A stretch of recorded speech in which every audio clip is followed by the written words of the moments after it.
Without objection, gentleman from Texas is recognized for 5 minutes. Thank the chairman. Ambassador Eisen, a quick question. Is the Biden campaign guilty of interference in the 2020 election? No.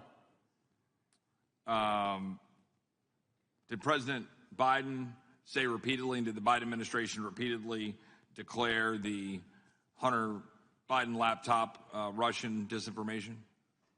I am not an authority on the statements or on the laptop.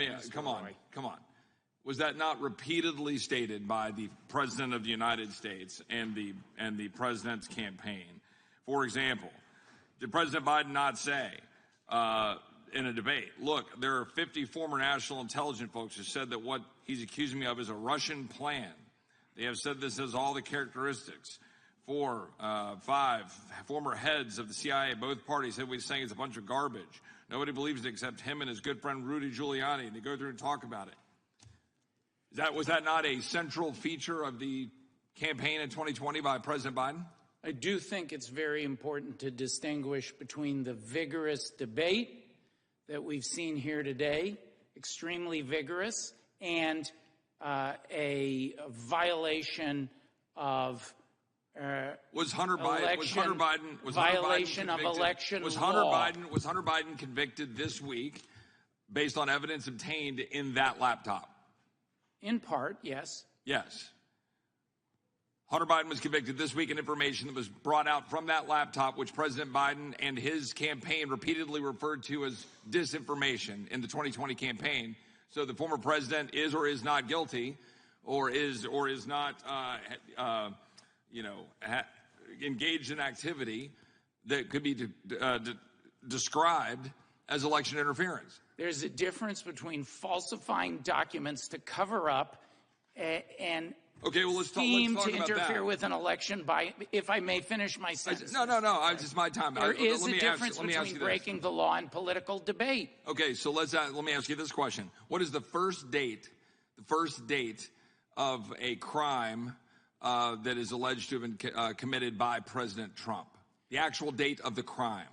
The date of the initial crimes were when the conspiracy to interfere with the 2016 election was formed in August 2015 at Trump Tower, when David Pecker, an independent witness, testified that he, Mr. Cohen, and Mr. Trump agreed on a conspiracy to violate New York law. Was it not the crime that Alvin Bragg alleged first committed was on February 14th, 2017?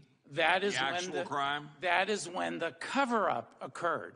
That is a different element of the crime. The conspiracy began August 2015. The fact of the matter is, and for what? Are NDAs illegal? When an NDA is used to facilitate an illegal campaign contribution, over $127,000 in excess of the legal limits, yes, it is a means. It is an unlawful means. As the gentleman from Kentucky just pointed out, the absurdity of that assertion is plain based on what he was just making in his case. But the fact is, you have in February of 2017, well after the 2016 election, the first crime that is even referenced in what the district attorney Bragg was doing. And I would just ask Mr. Schreiner, do you see the problem here in terms of the timing? And then can you add an element here in my last minute on the extent to which the FEC and importantly the Department of Justice, as you alluded to in your testimony, failed to pursue this, or not failed, chose not to pursue this? Thank you, Congressman.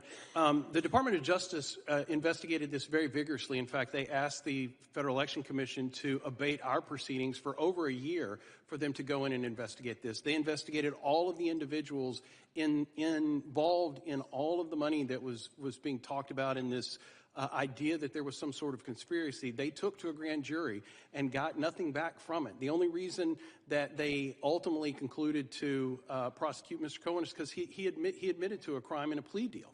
And then they bundled all that back up and shipped it over to the FEC and said, here you go, guys, but your statute of limitations is run. You can't investigate anything either. See, my time has expired. I yield back.